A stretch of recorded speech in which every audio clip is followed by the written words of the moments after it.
আমি আসার পর থেকে বইটা পড়ে যার পড়ায় মুগ্ধ হয়েছি যে একজন রাজনীতিবিদের কলমে যখন এই জাতীয় কোনো বই উঠে আসে এর মধ্যে এমন অনেক বাস্তবতা আসে যেটা অরাজনৈতিক লেখক কখনোই ফুটিয়ে তুলতে পারবে না।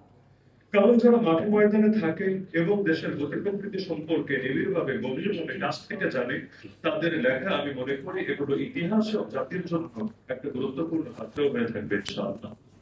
বিশেষ করে আমার সবচেয়ে ভালো লেগেছে এই বইয়ের একটা দিক, আজকাল তো অনেকেই বিভিন্ন প্ল্যানের কথা বলে, এমনকি নির্বাচনের আগে আই হ্যাভ এ প্ল্যান এই স্লোগানটা উচ্চারিত হয়েছিল এই দেশে গুরুত্বপূর্ণ ব্যক্তিদের মুখে। কিন্তু কারো কারো প্ল্যান থাকে গুপ্ত আর কারো প্ল্যান থাকে প্রকাশিত। কারো প্ল্যান এমন গুপ্ত থাকে জাতি আদৌ জানতেই পারে না যে সেই প্ল্যানটা দিন শেষে আমাদের জন্য কল্যাণকর হবে নাকি ক্ষতিকর হবে।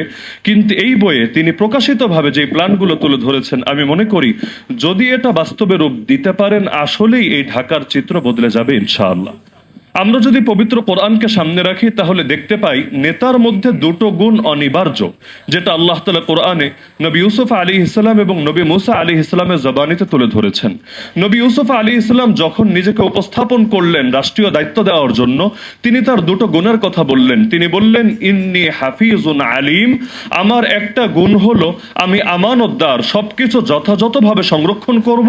আর আরেকটা গুণ হলো আমার পর্যাপ্ত জ্ঞান আছে কিভাবে এই মন্ত্রণালয় পরিচালনা করলে অভাবের দিনে বিপর্যয়ের দিনেও মানুষ ভালো থাকবে, সুখে থাকবে, এতটুকু জ্ঞান আল্লাহ আমাকে দান করেছেন। নবী মুসা আলাইহিস সালামের জবানিতে আমরা দেখতে পাই তিনি নিজের দুটো গুণের কথা তুলে ধরেছিলেন। তিনি বলেছিলেন এক নম্বর গুণ হলো ইন্নী কাউই, নিশ্চয়ই আমি শক্তি রাখি, কিভাবে এই দায়িত্বটা পালন করতে হবে এই শক্তি এই সামর্থ্য আমার আছে।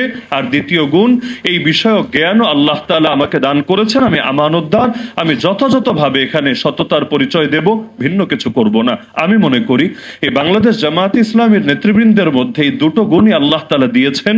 কিভাবে দেশটাকে পরিবর্তন করতে হয় এবং প্রতিটা ক্ষেত্রে কিভাবে নিখুঁত পলিসি সাজাতে হয়, আলহামদুলিল্লাহ এটা তারা জাতির চোখে আঙ্গুল দিয়ে দিয়ে বারবার দেখিয়েছেন। জাতীয় নির্বাচনের আগেও পলিসি সামিট করে এমন এক দৃষ্টান্ত উপস্থাপন করেছেন যেটা বাংলাদেশে বিরল।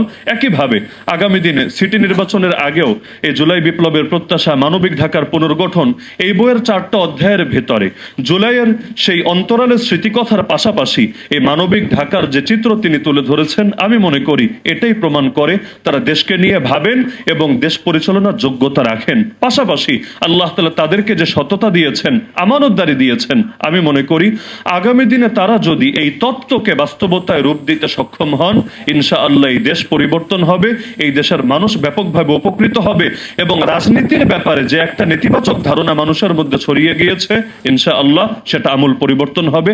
আগামী দিনে আমাদের এই মোহাম্মদ সেলিমউদ্দিন ভাইকে আমরা ঢাকা সিটি উত্তরের আমরা নগরপিতা হিসেবে দেখার অপেক্ষায় থাকলাম। আল্লাহ তাআলা উত্তম তৌফিক দাতা, আমিন। ওয়া আখিরু দাওয়ানা আনিল হামদুলিল্লাহি রাব্বিল আলামিন।